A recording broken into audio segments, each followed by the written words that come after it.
बद्रीनाथ विधानसभा के लोगों ने एक बड़ा नेता खो दिया है और उस नेता को खोने में कौन जिम्मेदार है। तो मुझे लगता है कि बद्रीनाथ विधानसभा की जनता ने सामने बोला था कि जो है आपको किराए के मकान में जो आपको सरकार 6 महीने में किराए देगी, 6 महीने तक मतलब कोई व्यवस्था नहीं। ये बुजुर्ग व्यक्ति आज भी रातों को न सुकून की नींद नहीं सो पाते हैं। साथियों, इस उपचुनाव में मेरा गांव चर्चा का विषय क्यों बना रहा, सबसे बड़ी बात यह है और सबसे दुखद बात ये थी साथ इस उपचुनाव में राजन सिंह भंडारी जी का हारने का मुख्य कारण क्या रहा। हार का मुख्य कारण ये था, ये समस्या है, यहाँ पानी नहीं है, इस गांव में सड़क नहीं है, हाँ भाई ये सारे काम ऐसा लगता है कि ये उन 10 दिनों में ही पूरे काम निपटा देंगे। को विश्वास नहीं आ रहा, आप ये क्लिप देख सकते हैं।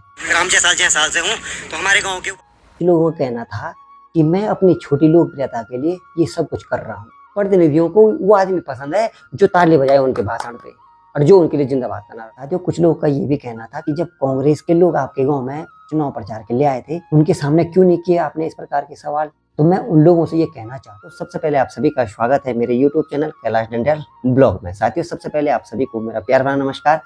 साथियों, जैसे कि आप लोग जानते होंगे कि मैं ब्लॉगिंग वीडियो बनाता रहता हूं और मैं अपने वीडियो के माध्यम से अपने गांव, अपने क्षेत्र में होने वाले सभी प्रकार के कल्चर और गतिविधियों को अपने वीडियो के माध्यम से आप लोगों के समक्ष रखने की कोशिश करता हूं। साथियों, आज की वीडियो किसी भी प्रकार की ब्लॉगिंग वीडियो नहीं होने। बद्रीनाथ विधानसभा के लोगों ने एक बड़ा नेता खो दिया है। साथियों, उस टॉपिक पे बात करने से पहले बात करते हैं बीते 1 माह पूर्व हुए बद्रीनाथ विधानसभा उपचुनाव के बारे में।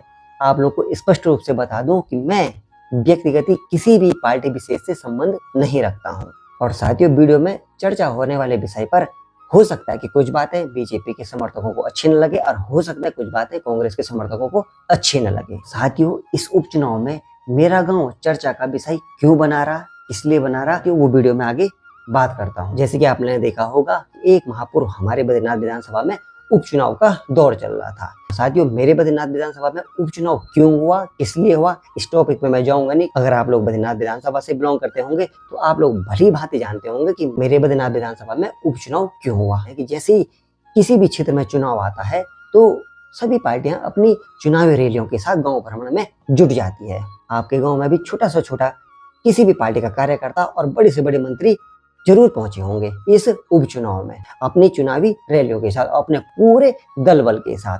और उसी उपरांत मेरे गांव में भी चुनाव प्रचार के लिए हर पार्टी अपने दल बल के साथ आती है। सबसे पहले मेरे गांव में चुनाव प्रचार में अपने पूरे दल बल के साथ पहुंचते हैं कांग्रेस प्रत्याशी लखपत बटोला जी। पहुंचते हैं रात के 10 बजे। आप लोग भली भांति जानते हैं कि पहाड़ों का जनजीवन कितना कष्टदायी होता है। तो शहरों के मुताबिक पहाड़ों में लोग अक्सर 8 या 9 बजे खाना खुना खा करके और अपने यानी कि विश्राम की तैयारी करते हैं, क्योंकि भाई पहाड़ों का जनजीवन आपको पता है बड़ा थकावट भरा होता है।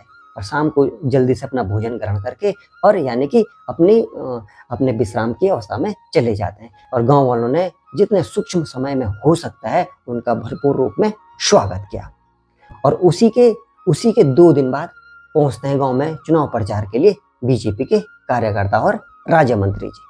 इतने कम समय में जिस प्रकार का स्वागत हो सकता था, मेरे गांव के लोगों ने उनका भी उसी प्रकार से स्वागत और अभिनंदन किया। अब बारी आती थी राज्य मंत्री जी गांव वालों को संबोधित करें। तो राज्य मंत्री जी का कहना था, पहले तो हम आपसे सुनेंगे क्या कहना चाह रहे हैं। कि पहले आप ऐसा करिए, जो आप लोगों की समस्याएं हैं वो आप लोग पहले एक एक करके हमारे बीच रखिए। उसके बाद मैं आप सभी लोगों की समस्याओं का यानी कि सवालों का शांतिपूर्वक ढंग से उनका जवाब देता हूँ, यानी कि उनका प्रत्युत्तर करता हूँ। और उसी कड़ी में मेरे गांव वालों ने सभी बुजुर्ग, नवयुवक साथी और खुद हमने अपनी अपनी समस्याएं, अपनी अपनी बातें, अपने अपना रोष, अपना गुस्सा वो राज्य मंत्री के समक्ष रखने की कोशिश करी और रखी भी। और उन्होंने शांतिपूर्वक ढंग से और भली भांति से सुना भी। और आप लोग जानते हैं कि मैं एक क्रिएटर हूँ। जैसे कि मैंने आपको पूर्व में बताया, अपने क्षेत्र और अपने गाँव में होने वाली सभी प्रकार की गतिविधियों को अपने वीडियो के माध्यम से आप लोगों के समक्ष यानी कि सोशल मीडिया पे प्रेषित करता हूँ।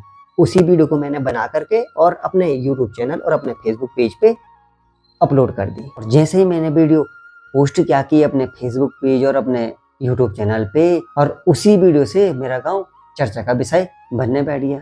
अगर आप लोगों ने वो वीडियो नहीं देखी तो ये आई बटन पे लिंक आ रहा है, आप इस लिंक पे जा करके वो वीडियो देख सकते हैं। उस वीडियो में आखिर ऐसा क्या था या मेरे गाँव ने ऐसा क्या बोला या क्या किया जिससे इस उपचुनाव में हर किसी के जो वहाँ पे मेरे गांव का नाम उस वीडियो में मेरे गांव ने कितना सही बोला है या कितना गलत बोला, या मेरे गांव वालों को ऐसा नहीं करना चाहिए था या ऐसा नहीं बोलना चाहिए था, आप वो वीडियो देख करके और सोच समझ करके उस वीडियो में कमेंट जरूर करिए कि मेरे गांव ने कितना सही किया या कितना गलत किया।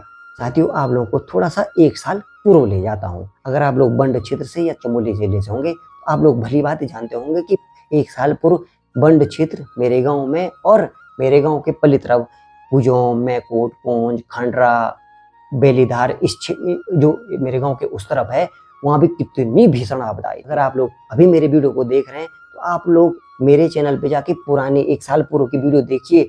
मैंने अपने गांव से लेकर बंड क्षेत्र से लेकर और भुजों, मैकोट, कोंज, खंडरा और कितनी दूर दूर गांव हैं, सारे गांव में ग्राउंड जीरो पर जा करके एक एक गांव की दुख तकलीफों को और किस स्थिति में वो गांव वाले रह रहे हैं अपने चैनल के माध्यम से आप लोगों के समक्ष रखा था। और साथियों, सबसे बड़ी बात, आपदा तो आई पर लेकिन सबसे बड़ी बात यह है और सबसे दुखद बात ये थी साथियों, उस भीषण आपदा के उपरांत एक भी बीजेपी का न छोटा कार्यकर्ता, न कोई मंत्री, न कोई विधायक मेरे गांव तक सुध लेने नहीं पहुंचते हैं। अगर आप लोगों ने मेरी पुरानी वीडियो देखी होगी तो उसमें आपने हर किसी के मुंह से यही सुना होगा, गांव वालों के मुंह से, कि इसको बीजेपी का गढ़ कहा जाता है, इसको बीजेपी का गढ़ कहा जाता है, इसको बीजेपी का गढ़ कहा जाता है। और साथियों, ये सच है। हमेशा जब से मैं पैदा हुआ और मैंने होश संभाला ना, हमेशा मैंने यही देखा है, ज्यादातर वोटर हमारे यहाँ बीजेपी के, कांग्रेस को इक्का दुक्का 50,005 वोट, ये इस प्रकार के वोट है मेरे गांव से जाती थी। क्षेत्र में जहां भी देखो सबको पहले से पता था कि अरे जयसाल बीजेपी का गढ़ है। हमारा यही गुस्सा था राजा मंत्री जी से, जो बीजेपी का चेहरा बन के मेरे गांव में आए थे, कि भाई आप लोग एक तरफ कह रहे हैं कि ये हमारा गढ़ है और दूसरी तरफ इतनी बड़ी संकट, इतनी बड़ी आपदा आई, आपका एक छोटा कार्यकर्ता भी मेरे गांव में सुध लेने नहीं आया। भाई बताइए, हम लोग को तकलीफ नहीं हुई होगी? ये लोग हम पे हंसे नहीं होंगे कि अरे तुम तो बीजेपी का गढ़ है तुम्हारा गांव, तुम तो सारे बीजेपी वाले हैं और आज तुम इस स्थिति में है, तुम्हारे गांव में इतनी बड़ी आपदा आई और एक कार्यकर्ता, एक छोटा कार्यकर्ता तक नहीं पहुंच पाया मेरे गांव जैसा। तो हमारे लिए कितनी बड़ी दुख की बात है ये, आप सोचिए। और हमारा गुस्सा यही था। ऐसा नहीं है कोई नहीं आया, जो हमारे वर्तमान में भी ब्लॉक प्रमुख है, उनके पति जरूर हमारे गांव में हमारी सुध लेने पहुंचे थे और उस समय वो कांग्रेस पार्टी में थे, भले वो आज वर्तमान में बीजेपी में शामिल हो गए हैं, लेकिन वो हमारी सुध लेने जरूर आए थे। और ऐसा नहीं है कि हमको वो याद नहीं है, और हम आज भी कहते हैं, उनको मेरे से व्यक्तिगत या मेरे गांव से किसी भी प्रकार के सहयोग की कभी भी कोई आवश्यकता पड़ी तो मेरा गांव और मैं हमेशा उनके साथ हैं। अमूमन होता है जो दुख में साथ होता है, हमेशा इंसान वो याद रखता है और हमेशा उसके सहयोग में कहीं पे भी खड़ा हो जाता है, और हम उनके सहयोग में हमेशा। लेकिन हमारा दुख, हमारा गुस्सा, हमारी तकलीफ ये थी, बीजेपी का गढ़ कहा जाने वाले गांव में बीजेपी का 1% ध्यान क्यों नहीं था? भाई एक भी कार्यकर्ता क्यों नहीं पहुंचा आपका उस समय? क्या हमने उस समय बुलाए नहीं? उस समय भी हमने बुलाए। मैंने पूरा क्षेत्र भ्रमण किया। उस समय विधायक थे श्री मान्यवर राजेंद्र भंडारी जी, बंड क्षेत्र उन्होंने भ्रमण किया और मैंने व्यक्तिगत ही अपने मुंह से उनको बोला था कि महोदय थोड़ा मेरे गांव में भी आना, मेरे गांव पे भी ध्यान देना। बोला कि हाँ, अगर आपको विश्वास नहीं आ रहा आप ये क्लिप देख सकते हैं। हम जैसाल से हूँ तो हमारे गांव के ऊपर भी जरूर आप लोग संज्ञान लें। मैंने कहा था और उन्होंने हाँ भी कहा था, और हमें उम्मीद थी, क्योंकि जब वो विधायक बने थे मेरे गांव से उनको लगभग 30 या 35 वोट गई थी, जबकि मैंने क्या कहा था, मेरा गांव बीजेपी का गढ़ कहा जाता है हमेशा, और यहाँ 100% वोट बीजेपी के पक्ष में पड़ती है। लेकिन उस समय राजेंद्र भंडारी जी जब कांग्रेस से चुनाव लड़ी थी, उस समय चुनाव प्रचार में राजेंद्र भंडारी जी मेरे गांव में आए थे और उस समय यहाँ से वो 5-6 की जगह 30 या 35 वोट लेके गए थे। क्या उनका कर्तव्य नहीं बनता था कि मेरे गांव में इतनी बड़ी आपदा आई है यार, कह के चलो जरा जयसाल गांव का भी रुख कर लेते हैं, उनकी पीड़ा भी देखते हैं। जबकि मेरे गांव के पली तरफ, पूजों, मैकोट, कोंज, खंडरा की तरफ वो भ्रमण में आए थे, तो क्या वो मेरे गांव में भ्रमण के लिए नहीं आ सकते थे?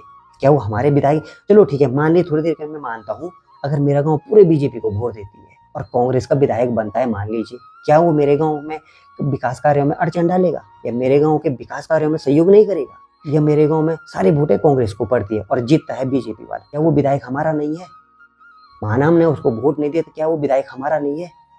क्या वो हमारे गांव के विकास कार्यों में सहयोग नहीं करेगा या मेरे गांव में ध्यान नहीं देगा कि यार उस गांव से मेरे को वोट नहीं पड़ी, वहां मुझे जाना नहीं है, या मैं वहां से मुझे क्या मतलब है? एक तरफ मोदी जी कहते हैं सबका साथ सबका विकास, तो इस प्रकार से सबका साथ सबका विकास होगा?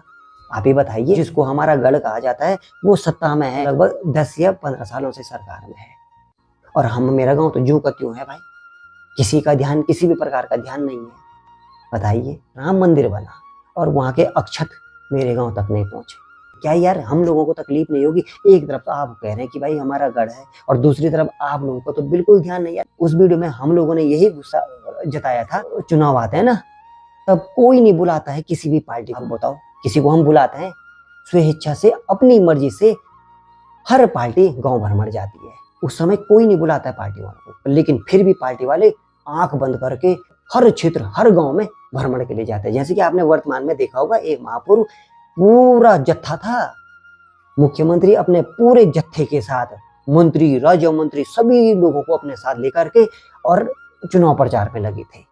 तो उसके बावजूद भी उनको जनता से मुंह की खानी पड़ी। उस समय क्यों नहीं आते हैं ये नेता लोग पूरे दल बल के साथ, पूरे जनता के साथ, जब जनता कष्ट में होती है? ऐसी विडंबना आ चुकी है हमारे उत्तराखंड में या मेरे भारत में। विधायकों को बुलाने के लिए उनका पुतला फूकना पड़ रहा है। आपने अभी वर्तमान में देखा होगा, पूर्व में कुछ दिन पहले एक वीडियो खूब चल रही थी सोशल मीडिया पे, थराली साइड की, जब वहां आपदा आई और विधायक को बुलाने के लिए लोग पुतला फूक रहे हैं। विधायक जी को पता ही नहीं कि मेरे क्षेत्र में आपदा आ रखी है, या विधायक जी को पता नहीं कि मेरा क्षेत्र कष्ट में है या मेरे क्षेत्र दुख में है। उनको कोई वही नहीं है। लोग मजबूर हो गए हैं पुतला फूकने के लिए कि तब तो आएंगे, और तब आए। और उसके बावजूद भी क्या कहते हैं विधायक जी कि तुम मेरा सहयोग करो। अरे भाई, इससे बड़ा सहयोग क्या हो सकता है? हम वोटरों का आपको वोट दे के कुर्सी दे दी है, सत्ता में बैठा दिया है। इससे बड़ा सहयोग और क्या कर सकती है जनता आपका? बताइए। और आप फिर भी सहयोग मांग रहे हैं। सहयोग तो आपका चाहिए जनता को कि हम पे आपदा आ गई है, थोड़ा कुछ बात रखो मुख्यमंत्री के समक्ष, या हमारी बात रखो सरकार के समक्ष, या सरकार में बैठे हुए नेताओं के समक्ष हमारी बात रखिए भाई कि मेरा क्षेत्र संकट की घड़ी में इनकी कोई मदद करे। बताओ, ये विडंबना है मेरे देश की, और मेरे क्षेत्र की, और मेरे राज्य की। आजकल के राजनेता ना ऐसा समझने बैठ गए हैं कि हमसे जनता है। वो ये भूल चुके हैं कि भाई उनसे जनता नहीं, जनता से आप लोग हो। जब जनता है तब आप लोग हो। जनता आपको अर्श तक ले जा सकती है तो वहां से फर्श तक भी ला सकती है। ये ताकत है जनता में। हो सकता है कि आप लोगों ने सोचा होगा यार कि जैसाल गाँव पैदल चलना पड़ता है, जबकि मैंने आपको बताया ना कि मेरा गांव में लगभग 2 या 2.5 किलोमीटर की चढ़ाई है। और हो सकता है कि ये वजह रही होगी उस समय कि यार कह के कि गाँव दूर है, पैदल कौन चल रहा है। आज भी तो आप लोग आए, और वो भी अंधेरे में, 8:30-9 बजे, 10, 10:30 बजे, चाहे वो कोई भी पार्टी हो। आज आप लोगों को ये चढ़ाई कैसे नहीं लगी? आज आप लोग तो बिना थके मारे आराम से मेरे गांव तक पहुंच गए। तो इसको हम क्या समझें? आप हमारे हित के लिए हमारे गांव में पहुंचे, या अपने राजनीतिक स्वार्थ के लिए मेरे गांव तक पहुंचे? ये मेरे गांव की नहीं, इस उपचुनाव में हो सकता है कि आप लोग के यहाँ भी पहुंचे होंगे, जो दूर दराज के गाँव हैं जहाँ मंत्री, विधायक या कार्यकर्ता कोई भी नहीं पहुँचता होगा, कभी भी नहीं, लेकिन चुनाव के दौरान जरूर पहुँचे होंगे। आपके यहाँ भी पहुँचे होंगे। आप कहते हैं कि हमारा सहयोग करो। क्या जनता ने ही ठेका ले रखा है कि अपने प्रतिनिधि का सहयोग करते रहे हमेशा? पर जनता का सहयोग ये है ना कि आपको वोट देना, आपको प्रतिनिधि बनाना है, उसके बाद आपकी जिम्मेदारी है ना, उसके बाद तो आपका सहयोग चाहिए होता है जनता को। हमेशा आप लोग ही सहयोग मांगेंगे जनता से, तो जनता का सहयोग आप लोग कब करेंगे फिर, जब हमेशा आपको सहयोगी जनता का चाहिए? अब तो बारी आपकी है ना, जब आप प्रतिनिधि बन चुके हैं तो आपकी जिम्मेदारी बढ़ जाती है। और आपने सुना भी होगा, सुख के सब साथी, दुख में न कोई। ऐसी स्थिति आज। हो सकता है कि आप लोगों ने और क्षेत्रों का जायजा लिया होगा, पर लेकिन मैं व्यक्तिगत अपना कह रहा हूँ, मेरे गांव का लिया ही नहीं किसी ने नहीं। तो हमारे लिए ये हुआ ना, सुख के सब साथी, दुख में न कोई। जब जनता दुख में रहती है तब आप लोग कुंभकर्ण की नींद सोए रहते हैं। जैसे कि आपने देखोगे ना, कुछ विद्यार्थी होते हैं स्कूल में, जैसे ही उनको पता चलता है कि फलाना तारीख से परीक्षा शुरू है, उसके 1 हफ्ता पहले से ना तब वो टटोलना शुरू कर देते हैं अपना सिलेबस कि ये पढ़ना है, ये परीक्षा में आएगा। तब उनको अपने सिलेबस की चिंता होती है। ऐसे ही हमारे प्रतिनिधियों के, हमारे राजनीतिक नेताओं के हाल भी। जैसे उन्हें याद आएगा कि भाई चुनाव आने वाला है और फलाना डेट को चुनाव होना है, तब उनको चुनावी सिलेबस की याद आती है। फटाफट अपना सिलेबस निकालते हैं, तब देखते हैं भाई हाँ इतने तारीख को ये गांव, इतने तारीख को ये गांव, डेट फिक्स कर देते हैं। आज इस गांव में, कल उस गांव में, आज इतने गांव कवर करना है, इस गांव में ये समस्या है, यहाँ पानी नहीं है, इस गांव में सड़क नहीं है। हाँ भाई, ये सारे काम ऐसा लगता है कि ये उन 10 दिनों में ही पूरे काम निपटा देंगे जनता के। फोन ऐसे लगाते हैं वो हम लोगों के सामने जनता को इतना मूर्ख बना देते हैं फोन लगाकर, जी इस गांव का ये काम क्यों अटका हुआ है, या इस गांव में काम क्यों नहीं हो रहा है भाई।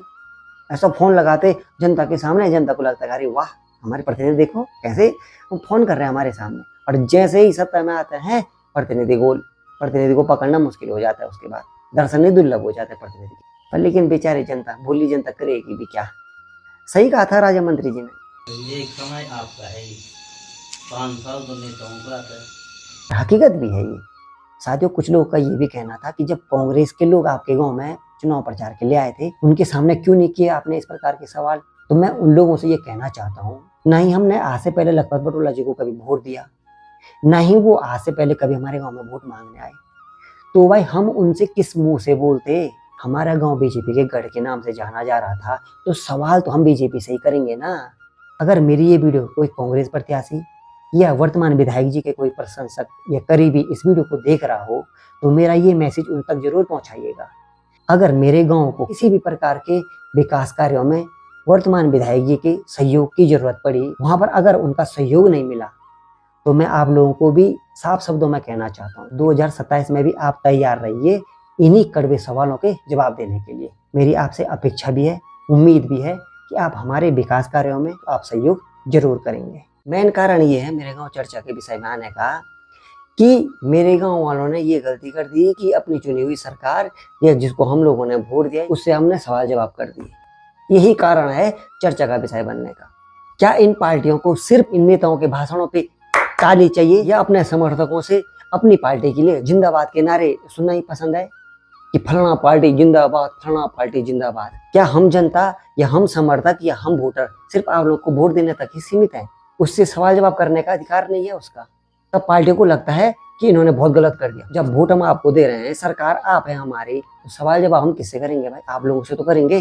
तब प्रतिनिधि क्या कहते हैं कि नहीं तुम चुप रहो, तुम नहीं बोलेंगे। जो सवाल कर रहा है प्रतिनिधियों को वो आदमी पसंद है जो ताली बजाए उनके भाषण पे और जो उनके लिए जिंदाबाद का नारा लगाए। ये तो बात करी मैंने चुनाव प्रचार की। अब जैसे ही चुनाव प्रचार खत्म होता है, चुनाव संपन्न होता है और 13 तारीख को चुनाव का रिजल्ट घोषित किया जाता है और वो चुनाव बीजेपी के विपरीत रहता है। और जितना मैंने अपने क्षेत्र में देखा या सोशल मीडिया के माध्यम से देखा, तो जिस प्रकार से आकलन या जिस प्रकार की गणित, जिस प्रकार के समीकरण बनाए जा रहे थे, तो उसमें बीजेपी प्रत्याशी विजयी हो रहे थे।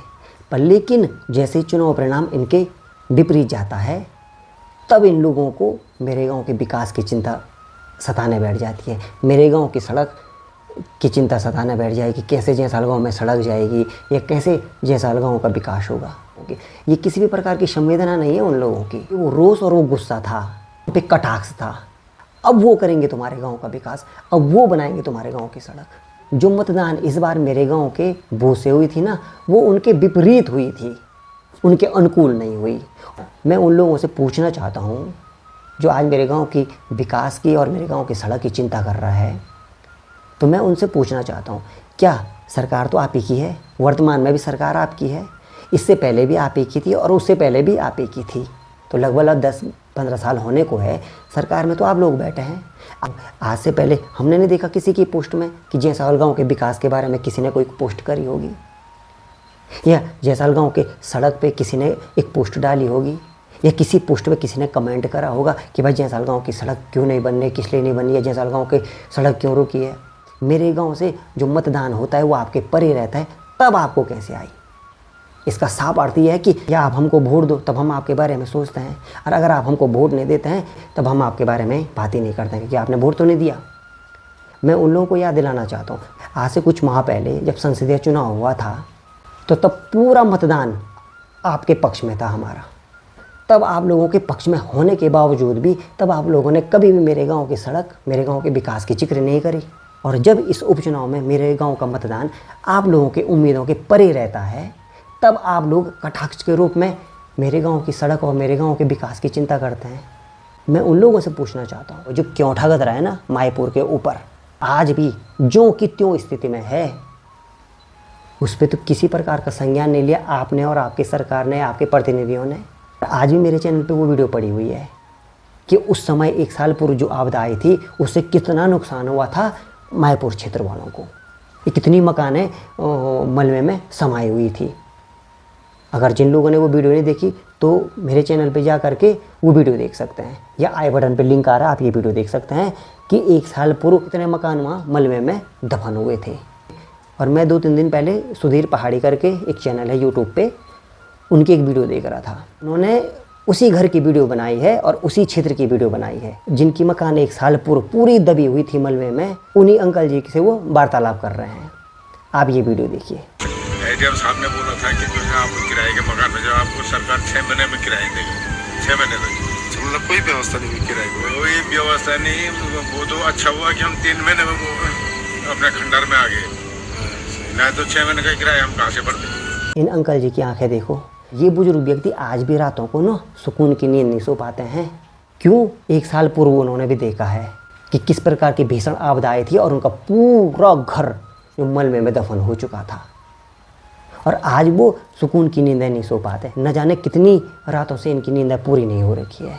उन लोगों से यही कहना चाहता हूँ, भाई अगर आप लोगों को मेरे गांव के विकास की इतनी ही चिंता हो रही है, उससे अच्छा आपने उस गधरे पे ध्यान दिया होता, आज वो लोग सुकून की नींद सोए रहते। आप लोगों से यही निवेदन करते हैं, आप लोग मेरे गांव के विकास को छोड़ दो फिलहाल। पहले आप उस क्योंठा गधरे का समाधान निकालिए, जिससे कि वहाँ के लोग, उस क्षेत्र में रहने वाले लोग सुकून की नींद सो सके रातों को, कि नहीं भाई अब इसका समाधान हो चुका है, रात को आराम से सो के। तो पहले आप लोग उसका समाधान निकालिए और उसके बाद मेरे गांव के विकास की तरफ रुख करिए। क्या हमको पता नहीं है कि हमारे गांव के विकास कार्यों में या हमारे गांव के सड़क में किन किन लोगों ने हमारा सहयोग किया? जिन भी लोगों ने हमारा सहयोग किया है उनको हमारे गांव की किसी भी प्रकार से कहीं पे भी कोई भी सहयोग की जरूरत होगी तो मेरा गांव और हम हमेशा उनके साथ है। अगर कोई भी व्यक्ति किसी भी पार्टी विशेष का चेहरा बनके, वो मेरा घर का सदस्य ही क्यों ना हो, वो भी किसी पार्टी विशेष का चेहरा बनकर मेरे गांव में आएगा तो उसको भी मेरे गांव वालों के इसी प्रकार के कड़वे सवालों का सामना करना पड़ेगा। अगर आप लोग राजनीतिक तौर पर हमसे बात करेंगे तो हम भी आपको राजनीतिक तौर पे ही जवाब देंगे, चाहे वो आप हमसे बड़े क्यों ना हो, क्योंकि बातें राजनीतिक स्तर की हो रही है। हाँ, और अगर आप लोग व्यक्तिगत रूप में हमसे वार्तालाप करते हैं तो आपको व्यक्तिगत रूप में हमारा सम्मान और हमारा संस्कार आपको नजर आएगा। शर्त है कि व्यक्तिगत रूप में आप हमसे वार्तालाप करेंगे। लोगों का कहना था कि मैं अपनी छोटी लोकप्रियता के लिए ये सब कुछ कर रहा हूँ। ये जो मैंने इससे पहले जो वीडियो अपलोड करी थी तो उनको ऐसा लगता है कि मैं अपनी लोकप्रियता बढ़ाने के लिए ये सब कुछ कर रहा हूँ, लेकिन मैंने वो वीडियो अपलोड करी तो मेरी लोकप्रियता बढ़ेगी। साथियों, अगर मुझे अपनी लोकप्रियता बढ़ानी होती तो मैं इसी फील्ड में फिर काम करता। और मैं आप लोगों को क्लियर कर देना चाहता हूँ, मैं और मेरे चैनल का उद्देश्य ये बिल्कुल नहीं रहता है कि मैं इस प्रकार से अपनी लोकप्रियता को आगे बढ़ाऊं। अगर कहीं पे मेरे गांव के विकास की बात आती है या मेरे गांव के हित की बात आती है या मेरे क्षेत्र के हित की बात आती है तो वहां पर आप लोगों को मेरी इसी प्रकार की छोटी लोकप्रियता का फिर सामना करना पड़ेगा। साथियों, अब आते हैं तीसरे टॉपिक पे। क्या सच में बद्रीनाथ विधानसभा की जनता ने या बद्रीनाथ विधानसभा के लोगों ने एक बड़ा नेता खो दिया है, और उस नेता को खोने में कौन जिम्मेदार है? तो मुझे लगता है कि बद्रीनाथ विधानसभा की जनता ने सच में एक बड़ा नेता खो दिया है। इस टॉपिक पे आप लोगों के अलग अलग विचार हो सकते हैं। और किस नेता को हम खोने की बात कर रहे हैं? वो नेता है पूर्व कैबिनेट मंत्री और पूर्व विधायक श्री मान्य राजन सिंह भंडारी जी। मुझे नहीं लगता कि वर्तमान में हमारे चमोली जिले या हमारे बद्रीनाथ विधानसभा में उनके जैसा कोई नेता होगा। तो व्यक्ति एक ही विधानसभा में 2 या 3 बार का विधायक रह चुका हो तो वो कोई छोटा मोटा नेता तो हो नहीं सकता है। मुझे तो नहीं लगता भाई कि कोई छोटा मोटा नेता 2-3 बार किसी एक विधानसभा में विधायक बन के खड़ा हो। यह भी एक बड़ा चेहरा था हमारे चमोली जिला के लिए या हमारे बद्रीनाथ विधानसभा के लिए। उनके कार्यों को हम नकार नहीं सकते हैं। आज भी कहीं पे भी या बीटेक कॉलेज या नर्सिंग कॉलेज का जिक्र होता है तो वहाँ पर भंडारी जी का जिक्र जरूर किया जाता है, चाहे वो किसी भी पार्टी में रहे होंगे, लेकिन जिक्र उनका जरूर किया जाता है क्योंकि वो सारे काम उन्हीं के कार्यकाल में किए गए, भले वो पार्टी कोई भी हो। इसीलिए एक नारा दिया गया था कि विकास की चिंगारी राजो भंडारी। जब भी किसी भी व्यक्ति को कोई उपनाम या कोई श्रेय दिया जाता है या नाम पे या उस श्रेय पे उसके काम जुड़े होते हैं, ठीक। जैसे आपने देखा क्रिकेट में महेंद्र सिंह धोनी को कूल कैप्टन कहते थे क्योंकि वो क्या थे, एक कूल स्वभाव के व्यक्ति थे, तो उनको हमेशा कूल कैप्टन कहा जाता था। वो एग्रेसिव नहीं होते थे। वर्तमान में हमने उस व्यक्ति को खो ही दिया है, क्योंकि न वो विधायक है हमारे, न वो बीजेपी पार्टी में किसी भी प्रकार के पद पर हैं। और वर्तमान में हमें कोई कार्य कराना होगा तो हमें जाना पड़ेगा वर्तमान विधायक जी के पास, न कि पूर्व विधायक जी के पास।